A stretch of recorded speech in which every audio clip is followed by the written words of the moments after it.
திமுக தலைவராக இருக்கக்கூடிய ஒருவர் தேர்தலில் தோற்பது அப்படிங்கிறது இதுதான் முதல் முறை. கலைஞர் கருணாநிதி அவர்களோ இல்லை அண்ணா அவர்களோ பொதுச் செயலாளராக இருந்து 2 பேர் தேர்தலில் தோல்வியை சந்தித்திருக்கிறார்கள். சென்னையை அப்படி கம்ப்ளீட்டாக ஒரு வேவ் அப்படிங்கிற அந்த ஸ்விங்கை நம்மளால் பார்க்க முடிகிறது. பல விஷயங்கள் என்னென்னா, முதலமைச்சர் அப்படிங்கிறதுனால அவரால் டே டு டே கன்சர்னில் ஒரு எம்எல்ஏ ஆஃபீஸில் இருந்து பார்த்துருந்துருக்க முடியாது. பொறுப்பாளர்களாக யாரையெல்லாம் நியமித்தார்? ப்ராப்ளி சேகர் பாபு அவர்கள்ட்ட தான் கொடுக்கப்பட்டதாக சொல்கிறாங்க. அப்போ ஆக்சுவலாக சேகர் பாபு அவர்களுடைய தூய்மை பணியாளர் பிரச்சனையை ஹேண்டில் பண்ணதே திரும்ப திரும்ப சர்ச்சைக்குள்ளாச்சு. பலரும் தங்களுடைய நடவடிக்கைகளின் மூலமாக மீடியா பார்க்கிறது என்கிற அந்த உணர்வே இல்லாமல் செஞ்சதன் காரணமாக 1000 ரூபாய் 2000 ரூபாய் ஆகிறேன். நீங்கள் விஜய் சார் 2500ன்னுட்டார். நீங்கள் அவங்கள பயனாளிங்கிற லெவல்லே நிப்பாட்டிட்டதுனால இதுக்கப்புறம் யார் வந்தாலும் இதை நிறுத்த முடியாதுன்னு நீங்கள் சொல்லும்போது அந்த நம்பிக்கை அவங்களுக்கு வந்துடுது. அபரிமிதமாக பெற்ற கணிசமாக பெற்ற பெண்கள் வாக்கை விஜய் திரும்ப எடுத்து எரோட் பண்ணிட்டு போயிட்டாரோங்கிற ஒரு விஷயமும் இருக்குது. புதிய அரசாங்கம் பல பேரின் மீது திமுக அமைச்சர்கள் மீது எஃப்ஐஆர் போட கோர்ட்டே சொல்லி போடாமல் வச்சுருந்ததுலலாம் தொடங்கினாங்கன்னா அதுக்கப்புறம் ஒரு வேடிக்கை இருக்குன்னு வச்சுக்கோங்களேன். வெறுமனே இந்த 5 ஆண்டுகள் திமுக ஆட்சி, ஸ்டாலின் அவர்களுடைய நிர்வாகம் இதற்கு மட்டும் கொடுக்கப்பட்ட வாக்கா, அல்லது 50 ஆண்டுகளாக திமுக அதிமுக மாற்றி மாற்றி கொடுத்து எல்லாரும் செஞ்சதையும் ஏதோ ஒரு வகையில் வேறு ஆள் இல்லைன்னு பொறுத்துக்கிட்டு இவங்களுக்கு போட்டோம், இவங்க சரியில்லை, வேறு ஆள் இல்லை பெட்டரா, அதனால் திரும்ப அவங்களுக்கே போடுன்னு போட்டோம். இது எல்லாமும் சேர்ந்து உடைத்து வெடித்து வெளியில் கிளம்பி வந்த இடமா இந்த முடிவு இருக்கா?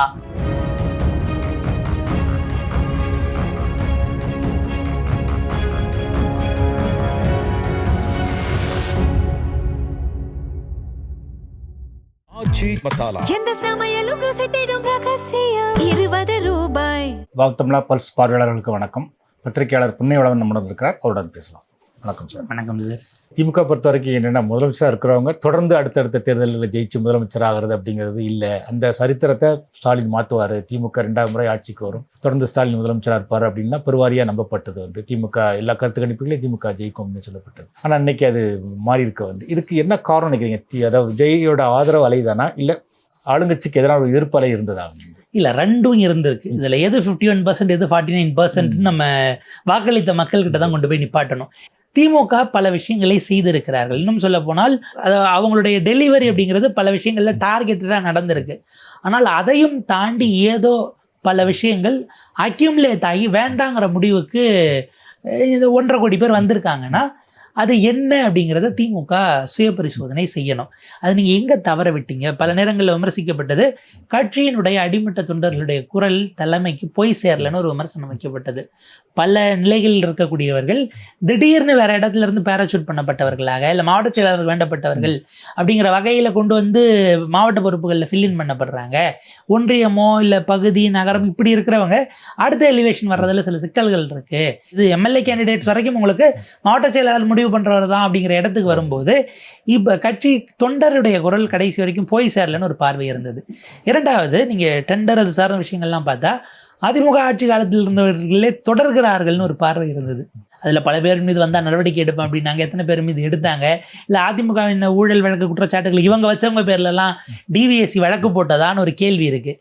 அப்போ ஏதோ ஒரு வகையில் கட்சிக்காரர்கள் நம்ம ஆட்சிக்கு வந்தால் ஏதோ அங்கே உள்ளூரில் ஒரு டெண்டர் எடுப்போம், அதை வச்சு ஓரளவுக்கு இருக்கிறத ரொட்டேட் பண்ணுவோம், அடுத்து கட்சிக்கான செலவுகளையும் அதிலிருந்தே சேர்த்து பார்த்துக்கலாம், இப்படியான சில குஷன் கூட கிடைக்காம போயிடுச்சு என்று கட்சியினருக்கிடையே ஒரு கட்சி தலைவராக அவர் செயல்பட்ட விதம் எல்லோரையும் அனுசரித்து போனதில் ஏதோ சிக்கல் நெருடல் இல்லாமல் இருக்கான்னு ஒரு கேள்வி இருக்குது.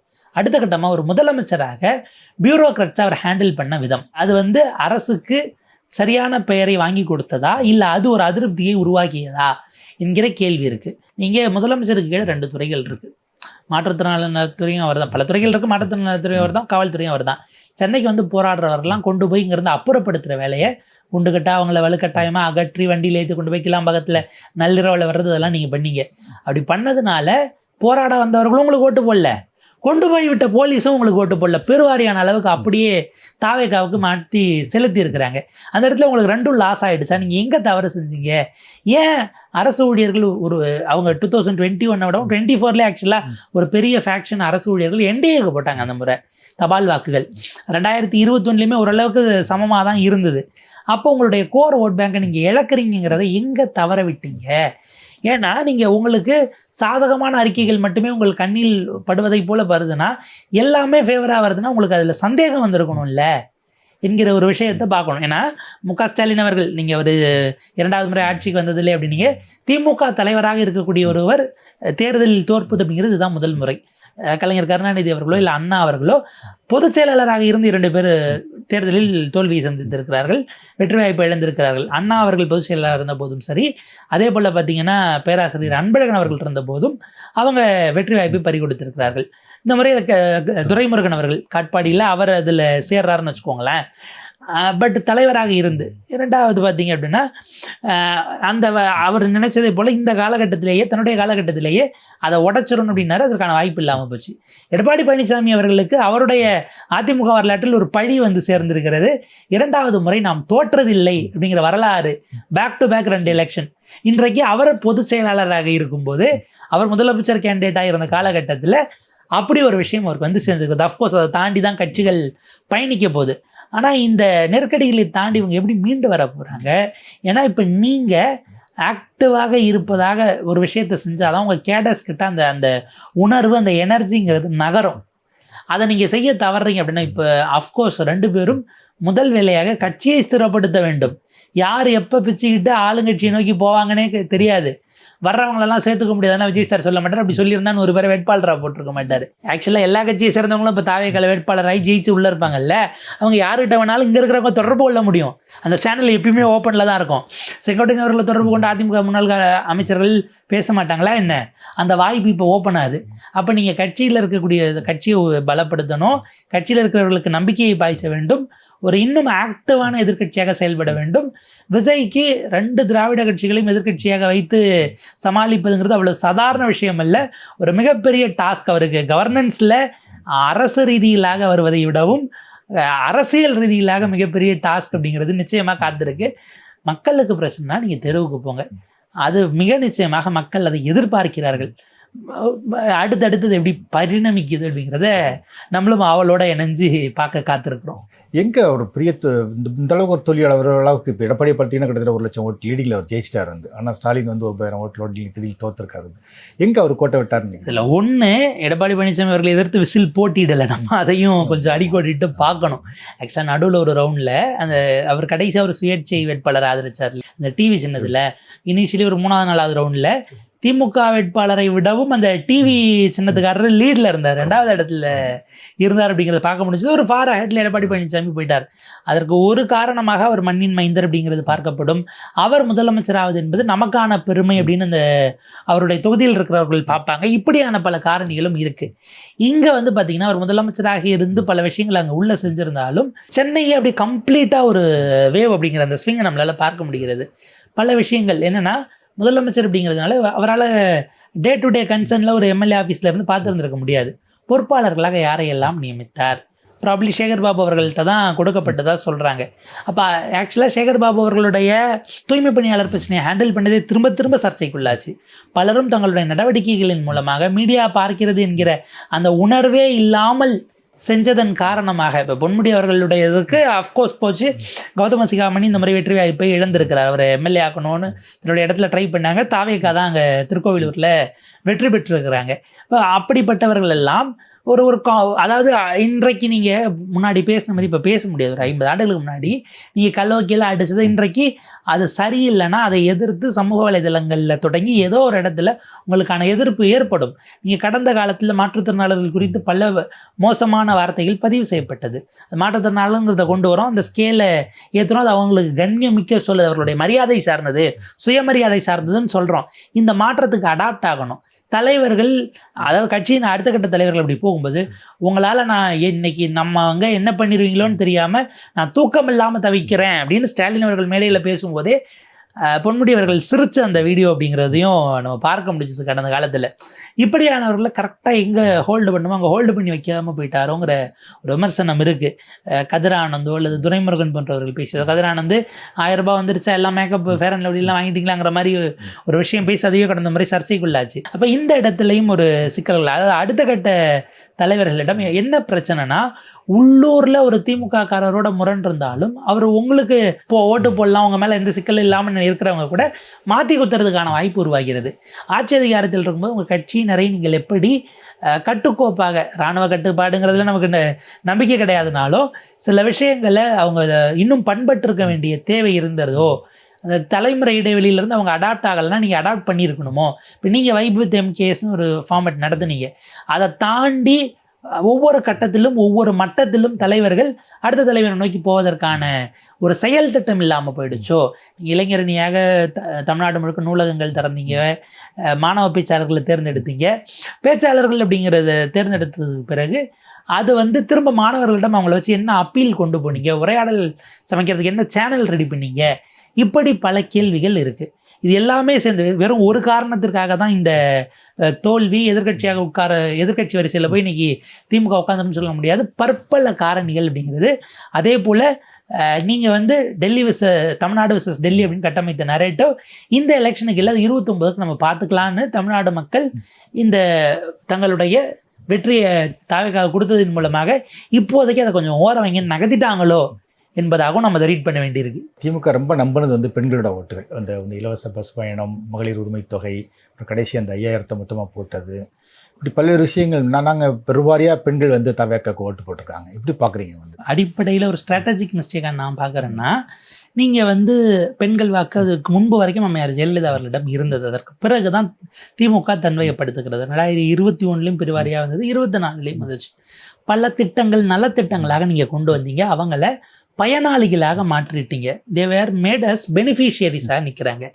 இப்போ அவங்கள பங்கேற்பாளர்களாக மாற்றுகிற திமுக அதை திட்டத்தை கொண்டு வந்தார்களா? பங்கேற்பாளர்களாகனா கட்சி ரீதியிலாக, இல்லை நீங்கள் ஒரு இப்போ மகளிர் சுய உதவி குழுக்கள் இருக்குது அப்படின்னா அவங்கள என்கேஜ் பண்ணுறது, அதை அரசினுடைய திட்டங்களின் வாயிலாக ஒரு உரையாடலை செய்வது, அவங்களோட ஒருங்கிணைப்பது, இப்படியான வேலைகள் எல்லாம் செஞ்சுருந்தா அரசினுடைய ஏதோ சில விஷயங்களை எடுத்து நம்ம செஞ்சோங்கிற ஒரு உணர்வு அவங்களுக்கு வந்திருக்கும். அப்போ இல்லை ஒரு அரசியல் உரையாடல் அமைப்பதற்கே கூட அந்த பங்கேற்பாளர்களை, பயனாளிகளை உள்ளே கொண்டு வந்து பங்கேற்பாளர்களாக மாற்றினீங்களான்னா கட்சியினுடைய கட்டமைப்புக்குள்ளே நீங்கள் அவங்களுக்கு என்ன ஸ்பேஸ் கொடுத்தீங்கன்னு வருது. நீங்கள் பல இடங்களில் பார்த்தீங்கன்னா பெண் வேட்பாளர்களாக நிறுத்தப்பட்டவர்களுக்கு உள்ளுக்குள்ளேயே சீட்டு கிடைக்காத மற்ற போட்டி ஆண் வேட்பாளர்களாக இருந்தவர்கள் சரியான முறையில் ஒத்துழைக்கல. அது உட்கட்சி புசலாக மாறி இருக்கிறதுங்கிற அந்த ஒரு விமர்சனமும் இருக்குது. அது நம்ம போகிற போக்கில் தவிர்த்து விட முடியாது. ஒரு வேளை மாவட்ட செயலாளருடைய மனைவியே நிற்கிறாங்கன்னா அவர் வேலை பார்த்துருப்பாரு. அதை தாண்டி மற்ற இடங்கள் அந்த முரண் இருக்கிற ஒரு செக்ஷன் வேலை பார்க்காம போயிடுது. நீங்கள் இவங்களுக்கு எதிராக பிரச்சாரம் பண்ணி தோக்கடிக்கணும் இல்லை, செய்ய வேண்டிய வேலையை செய்யாமல் விட்டாலே கட்சி கட்டமைப்பு ஒத்துழைப்பு இல்லைனாலே தோத்துறதுக்கான வாய்ப்பு இருக்குது. அப்போ நீங்கள் நலத்திட்டங்கள் செய்தீங்க. இதில் என்ன சிக்கல்னா, நீங்கள் இங்கே 1000 ரூபாய் 2000 ரூபாய் ஆகிறேன். நீங்கள் விஜய் சார் 2500ன்னுட்டார். நீங்கள் அவங்கள பயனாளிங்கிற லெவல்லே நிப்பாட்டிட்டதுனால இதுக்கப்புறம் யார் வந்தாலும் இதை நிறுத்த முடியாதுன்னு நீங்கள் சொல்லும்போது அந்த நம்பிக்கை அவங்களுக்கு வந்துடுது. சரி, அவருக்கு நம்ம ட்ரை பண்ணி பார்க்கலாம். ஏன்னா இப்போ நீங்கள் தாய்மாமன் சீராகட்டும், அண்ணன் சீராகட்டும், இதெல்லாம் அப்படின்னும் போது இன்னும் அடுத்த கட்டமான ஒரு விஷயமா வருது. நலத்திட்டங்களை வாங்குகிற இடத்தை தாண்டி எலிவேட் பண்ணுற இடத்துல ஏதோ ஒரு கேப் இருந்திருக்கும்னு நம்ம பார்க்க வேண்டியிருக்கு.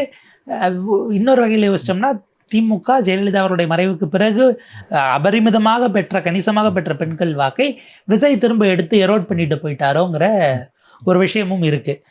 ஏன்னா எல்லா கட்சிகளும் அப்படி பெண்களுக்கான ஸ்பேஸ் எல்லாம் ரொம்ப ஸ்கோப்பெல்லாம் கொடுக்குறாங்க இல்லை நம்ம சொல்லிட முடியாது. சீமானவர்கள் 50% கொடுக்குறாரு அப்படின்னாலும் கட்சியினுடைய அந்த தலைமை பொறுப்போ இல்லை நிர்வாக குழுக்குள்ளோ இதில் ரெப்ரசன்டேஷன் என்னங்கிறது தான் ரியல் ரெப்ரசன்டேஷன். எலெக்ஷன் 5 வருஷத்துக்கு ஒரு வாட்டி வரும், நீங்கள் அதில் கொடுக்குறீங்க சரி. அதை தாண்டி மாவட்ட ரீதியிலாக மாவட்ட செயலாளர்கள் பொறுப்பில் இல்லை அதற்கு கீழே அது கிளைக்கழகம் வரைக்கும் அந்த 50-50 இருக்கா, இல்லை 30% ஏதோ ஒரு சதவீதம் நீங்கள் அங்கே அதிகாரத்தை உள்ளபடியே கொடுக்குறீங்களா அப்படிங்கிறது தான் உண்மையான கேள்வியாக இருக்கும். நான் சொல்கிறது, கட்சிக்குள்ளே முடிவெடுக்கிற அதிகாரத்தில் உட்காருவதுங்கிற இடம், செய்த இடங்களில் அவர்கள் தவறி இருக்கிறார்கள். 1. 2வது, எதிர்கட்சிகள் வைத்த குற்றச்சாட்டு அப்படிங்கிறது அவங்ககிட்ட எடுபட்டிருக்கோ, பாதுகாப்பின்மையோ இது சட்ட ஒழுங்கு சார்ந்த விஷயங்களோ, இதை அவங்க செட் பண்ண நரேட்டிவையும் இவங்க ஏற்றுக்கிற இடத்துக்கு அதை அடுத்தந்திருத்தமாக அந்த நரேட்டிவை விஜய் செட் பண்ணியிருக்காரோங்கிற ஒரு பார்வையும் இருக்குது. ஏன்னா அது எல்லா எதிர்க்கட்சிகளும் சேர்ந்து வைத்த குற்றச்சாட்டு.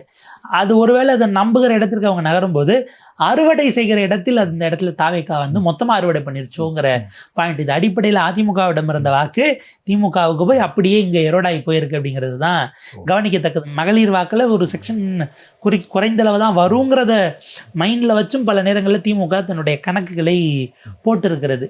ஸோ அப்படியான இடத்துலேருந்து நம்ம இதை பார்க்கும்போது திமுக இதை இழந்திருக்கிறது அப்படின்னா அவங்க எந்த வகையிலலாம் லீக்கேஜ் ஆகும்னு பார்த்து அதை அடைக்க தவறி இருக்கிறார்கள். நம்பிக்கையை இழந்ததற்கு அதுவும் ஒரு காரணமாக போயிருக்கும். திமுக பெண்களுக்கு பாதுகாப்பு இல்லை, பாலியல் பலாத்காரம் விஷயங்கள் நடக்கிறது சம்பந்தமாக பேசப்பட்டது. அதை திமுக வந்து சரியாக ஹேண்டில் பண்ணாமல் விட்டுன்னு வச்சுக்கோங்க. குறிப்பாக வந்து சட்டம் ஒழுங்கு வந்து முதலமைச்சருக்கு மு.க. ஸ்டாலின் கையில் தான் இருந்தது. வந்து அது சம்மந்தமாக நிறைய தொடர்ந்து வந்து சட்டம் ஒழுங்கு சரியில்லை அப்படின்னு சொல்லி பிரச்சனைகள் வரும்போது வந்து அதை சரியாக திமுக ஹேண்டில் பண்ணலன்னு நினைக்கிறீங்களா? இது 2 விஷயம் இருக்குது. நீங்கள் வந்து குற்றச்செயல்களை நடந்த பிறகு எப்படி ஹேண்டில் பண்ணீங்கிறது சட்ட ரீதியிலாக ஒரு அரசு ஒரு கவர்மெண்ட் மெஷினரி செய்ய வேண்டியது. அதை ஒரு பக்கம் வைப்போம். நீங்கள் ஆன் ஸ்டாட் எடுத்தாலே குற்றச்செயல்கள் அப்படிங்கிறது இந்தியாவிலே ஒரு இது ஒப்பிடும்போது குறைவு தான். தமிழ்நாட்டினுடைய ஸ்கேலில் நீங்கள் என்ன ஒப்பீட வச்சிருக்கோம். பியூஷ் கோயல் ஒரு புத்தகம் ரிலீஸ் பண்ணார். அவர் என்ன பண்ணிட்டாரு, தமிழ்நாட்டில் எவ்வளோ நடந்திருக்குன்னு வச்சார்.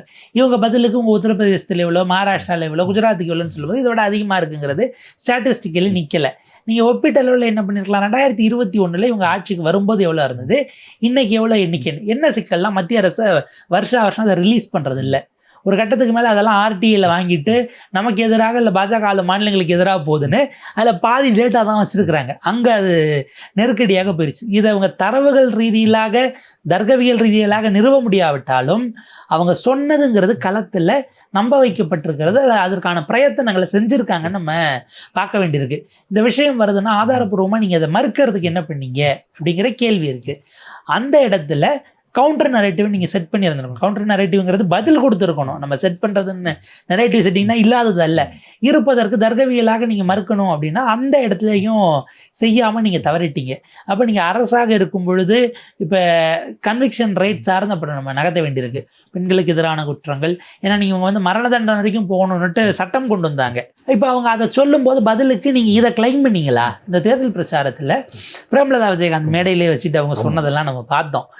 பட் அதை தாண்டி நம்ம யோசிச்சோம்னா அந்த இடத்துல அதற்கான சட்டத்தை நாங்கள் கொண்டு வந்திருக்கிறோம், நீங்கள் ஏன் கவுண்டர் கொடுக்கல? உங்களுடைய அதாவது இப்படி நடந்துடணும், இல்லை ஒரு நாளைக்கு இத்தனை குற்றச்செயல்கள் நடக்கணும்னு நிச்சயமாக ஒரு முதலமைச்சர் விரும்ப மாட்டார். எந்த தலைவரும் எந்த அரசியல் தலைவரும் விரும்ப மாட்டாங்க. அப்படி நடந்து அதை வச்சு அரசியல் பண்ணணுங்கிற நிலையில் எதிர்க்கட்சிகளும் ஏதாவது ஒன்று நடந்துட்டால் நம்ம அதை வச்சு பெருசாக்கிடலாம் நிச்சயமாக யோசிக்க மாட்டாங்க. எல்லாருக்கும் இருக்கக்கூடிய நோக்கம் உயர்வானது, எண்ணம் சரியானது. ஆனால் நீங்கள் கொண்டு வந்ததை ஏன் கவுண்டர் நரேட்டிவாக அந்த உரையாடலுக்குள்ளே போகலை? அப்போ செஞ்சதையே நீங்கள் ரிவைண்ட் பண்ணலை. அவங்க ஒரு இப்போ என்னென்னா திமுகவின் மீது வைக்கப்பட்ட பல குற்றச்சாட்டுகள் தர்க்கவியல் ரீதியெல்லாம் ப்ரூவ் பண்ணிலாம் வாக்காளர்களை நம்ப வைக்கல, திரும்ப திரும்ப திரும்ப சொல்லி நம்ப வைக்கப்பட்டிருக்கிறது.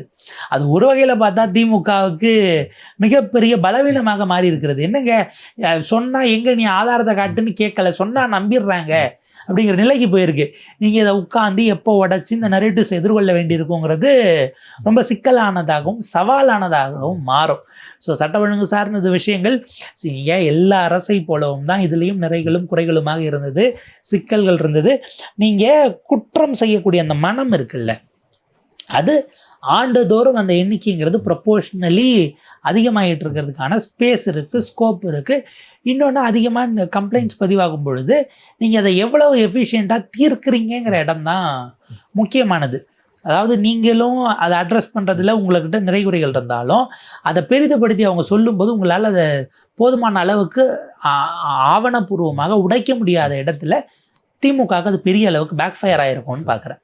விஜய்க்கு முதல்ல ஒரு பெண்கள் ஆதரவு அலை இருக்குது அப்படின்னு சொல்லப்பட்டது. அப்புறம் வந்து அந்த டைவர்ஸ் கேஸ் வந்தது, அதில் அவங்க வந்து ஒய்ஃப் வந்து ஒரு நடிகைன்னு குறிப்பிட்டது. அப்புறம் த்ரிஷா கூடயே ஒரு கல்யாண வீட்டுக்கு விஜய் வந்தது. இதெல்லாம் பிறகு இதுக்கு பிறகு வந்து இல்லை தரப்பு பெண்கள் வந்து அந்த அளவுக்கு ஆதரவு இல்லை, கொஞ்சம் அவங்க மாறுறாங்க அப்படின்னு சொல்லப்பட்டது. ஆனால் இப்போ அதெல்லாம் பொருட்படுத்தாமல் பெண்கள் பெருமளவில் ஆதரவு தெரிவிச்சிருக்காங்க. எப்படி பார்க்குறீங்க? தலைவர்களுடைய தனிப்பட்ட வாழ்க்கையை தள்ளி வைத்து விட்டு பார்க்கக்கூடிய அளவுக்கு இவங்க இருந்திருக்காங்க அப்படிங்கிறதாகவும் நம்ம அதை புரிஞ்சிக்க வேண்டிய தேவை ஏற்பட்டிருக்கிறது. அவருடைய தனிப்பட்ட வாழ்க்கை குறித்து நான் ஏன் கவலைப்படணுங்கிற இடத்துக்கு வந்திருக்காங்களான்னு ஒரு கேள்வி இருக்குது. அதை நான் அந்த அளவுக்கு தான் ரீட் பண்ணுறேன். அதை தாண்டி எந்த அரசியல்வாதிகளும் இன்னொரு மாற்று தரப்பில் இருக்கிறாங்கன்னா அவங்க குடும்பம் சார்ந்து தனிப்பட்ட வாழ்க்கை சார்ந்து எடுத்து வருவதே அரசியல் களத்தை நீங்கள் அதை வந்து இன்னும் அசூயையாக்கக்கூடிய ஒரு வேலையாக நம்ம பார்க்க வேண்டியிருக்கு. தேவையற்ற அசிங்கமான ஒரு ஆயுதங்கள் அற்றவர்கள் தான் அந்த மாதிரியான தனி மனித இடத்துக்கு குற்றச்சாட்டுகளுக்கும் அது சார்ந்த விஷயங்களுக்குள்ளே போவாங்களோ நம்ம பார்க்க வேண்டியிருக்கு. சம்மந்தப்பட்டவர்கள் அது கம்ப்ளீட்டாக ஒரு ப்ரைவேட் இஷ்யூ, அது எப்படி கசிந்ததுங்கிறதுலேருந்து கேள்வி வர வேண்டியிருக்கு அப்படி பார்த்தா. ஏன்னா அந்த அஃபிடவிட்டில் அஃப்கோர்ஸ் அவங்க அதை பொதுவெளியில் வந்ததுனால நான் அந்த ஒரு லைனை மட்டும் கோட் பண்ணுறேன். இது முழுக்க முழுக்க இன் கேமராவில் நடத்தணும். இது குறித்து ஊடகங்கள் செய்தி வெளியிட தடை வேணும்னே நீதிபதி கிட்ட ப்ரேயரை வச்சு கேட்டாங்க.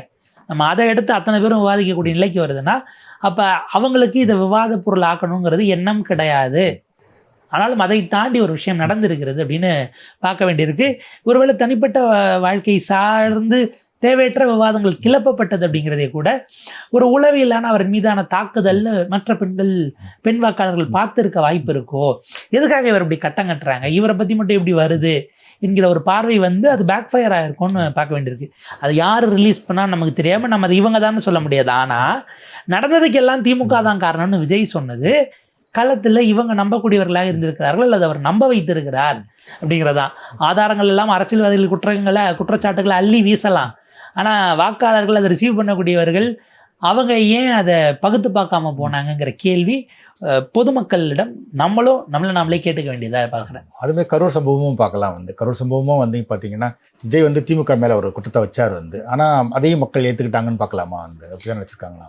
இல்லை, கரூர் சம்பவம்ங்கிறது ஒரு இஷ்யூவாக இருந்துச்சானே எனக்கு ஒரு கேள்வி இருக்குது. ஏன்னா அந்த சம்பவம் நடந்துருச்சு, ஒரு மோசமான சம்பவம். அதற்கு பிறகு ஒன்றும் விஜய மக்களும் பெருசாக புறக்கணிச்சிட்டாங்க. ரிவர்ஸில் யோசிங்க, விஜய் தான் அதில் குற்றவாளியாக கருதப்பட வேண்டும்னு எலெக்ஷன் கேம்பெயினுக்கு திமுகவோ அதிமுகவோ அதை கொண்டு போகல.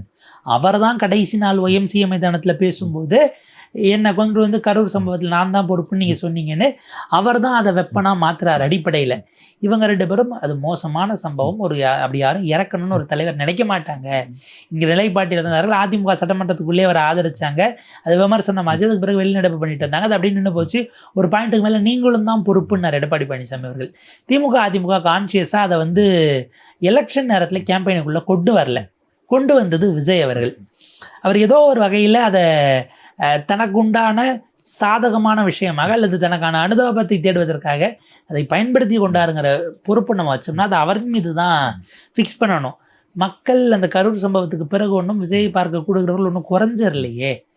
குறைஞ்சவங்க அப்படி இல்லாத சூழல்லையும் பாதுகாப்பு குறைபாடு இல்லாமலும் குழந்தைகளை தூக்கிட்டு வந்துக்கிட்டு தானே இருக்காங்கங்கிற ஒரு விஷயம் இருக்குது.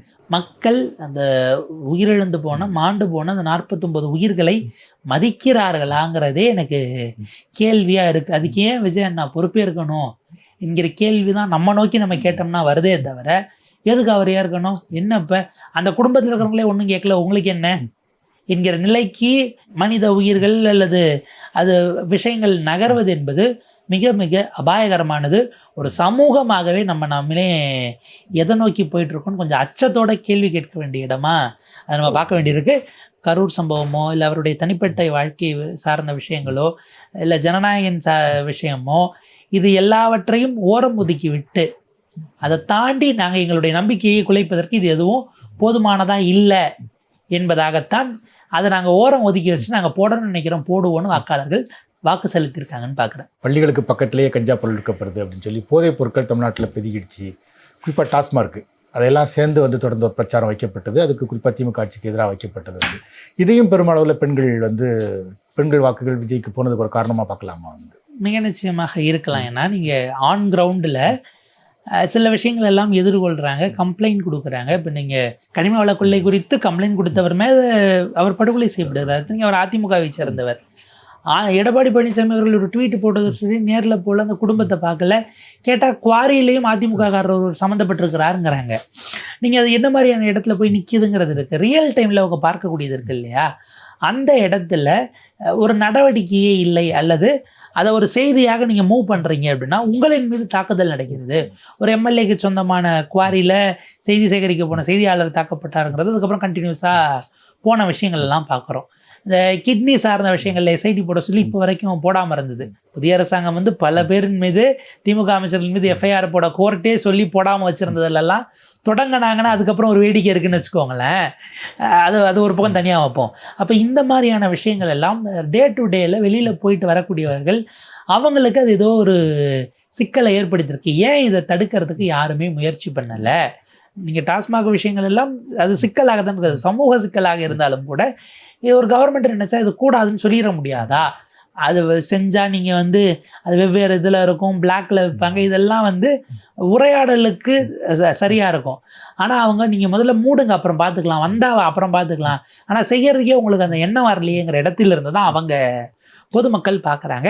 பெண்கள் பெருமளவுக்கு அதில் வந்து பார்த்திங்கன்னா அந்த டாஸ்மாக் சார்ந்த விஷயங்கள் அதனுடைய அது மூடப்படாமல் விற்பனை நடந்து கொண்டு இருக்கிறதுங்கிற குற்றச்சாட்டும் விமர்சனமும் இருக்குது.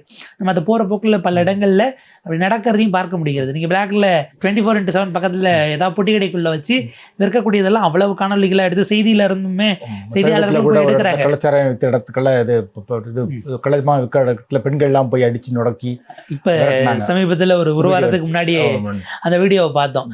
அப்போ இந்த மாதிரியான கள்ளச்சந்தையில் சார்ந்த விஷயங்கள்ங்கிறதும் இதை ஏன் ஒழிக்க மாட்டேங்கிறாங்க? அப்போ நேரடியாக இவங்களுக்கு அவங்களோட தொடர்பு இருக்காங்கிற ஒரு உணர்வை ஏற்படுத்தினால், ஏன்னா அது அவங்களுக்குள்ள ஏதோ ஒரு அண்டர்ஸ்டாண்டிங் இருக்குன்னு ஒரு உணர்வு வந்திருந்தால் அதுவும் ஆட் ஆகிருக்கு. அதாவது வெறுமனே இந்த 5 ஆண்டுகள் திமுக ஆட்சி, ஸ்டாலின் அவர்களுடைய நிர்வாகம் இதற்கு மட்டும் கொடுக்கப்பட்ட வாக்கா, அல்லது 50 ஆண்டுகளாக திமுக அதிமுக மாற்றி மாற்றி கொடுத்து எல்லாரும் செஞ்சதையும் ஏதோ ஒரு வகையில் வேறு ஆள் இல்லைன்னு பொறுத்துக்கிட்டு இவங்களுக்கு போட்டோம், இவங்க சரியில்லை வேறு ஆள் இல்லை பெட்டரா அதனால திரும்ப அவங்களுக்கே போடுன்னு போட்டோம், இது எல்லாமும் சேர்ந்து உடைத்து வெடித்து வெளியில் கிளம்பி வந்த இடமா இந்த முடிவு இருக்கா அப்படிங்கிறத நமக்கு உள்ளபடியே காலம்தான் பதில் சொல்ல வேண்டும்.